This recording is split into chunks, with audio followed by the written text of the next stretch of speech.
Hey guys, just wanted to give you a heads up on what exam 3 looks like. I finally finished putting it into online format. Remember, I'm supposed to be using industry questions here for the bulk of it, and I really did stick to that, but that means that the questions that you're going to see on the exam have kind of a certain format that you've seen before, which is good. But you need to be reminded of that before you take this exam. So first things first, half of the exam is the CGL. We spent 2 weeks on that, 1 week on commercial auto and 1 week on workers' comp and employer liability. And that's kind of how the exam is broken down. It's pretty consistent. There's 8 short answer questions. So we start out with that, and then we finish up with 13 multiple choice. The exam has a 2-hour time limit, so I did it that way. So if you run out of time, you're going to be missing ones that they're worth the least. There's one huge problem on there. One of the short answer problems is actually worth 24 points.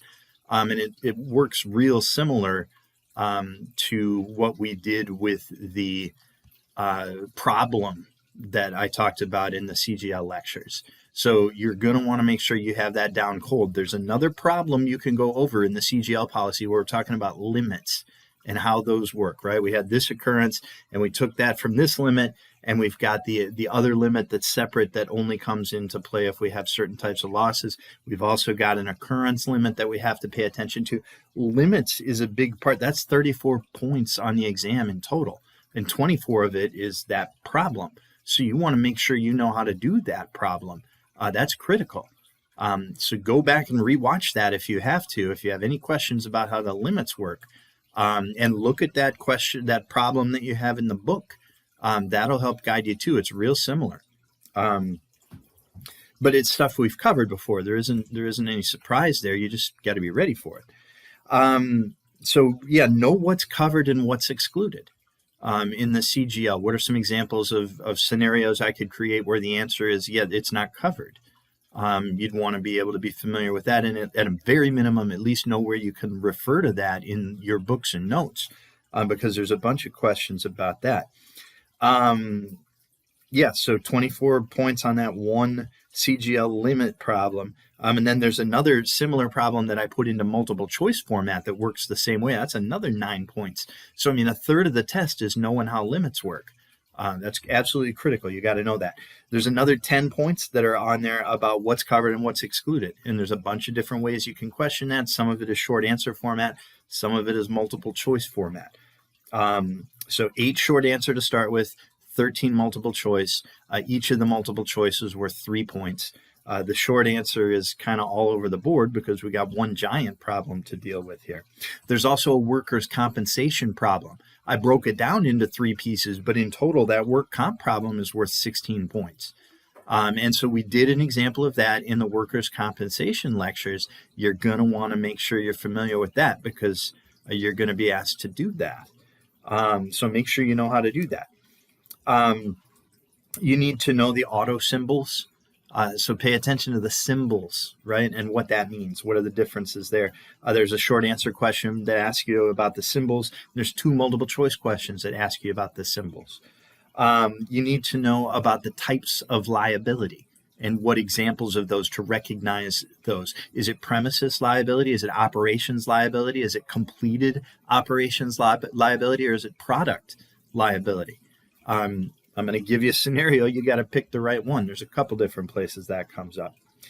Types of damages, just one question here. But remember, we talked about general damages and specific damages and punitive damages. You got to know the difference there. We talked a little bit about other insurance provisions, right? So you've got 2 contracts that pay for the same loss. How do we figure out which company pays for what?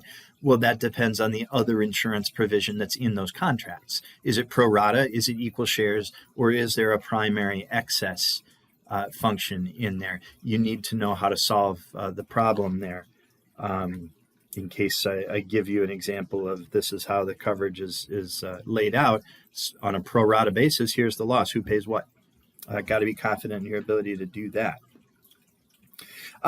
Make sure you know what garage keeper coverage does. So there's one question on there that talks about that.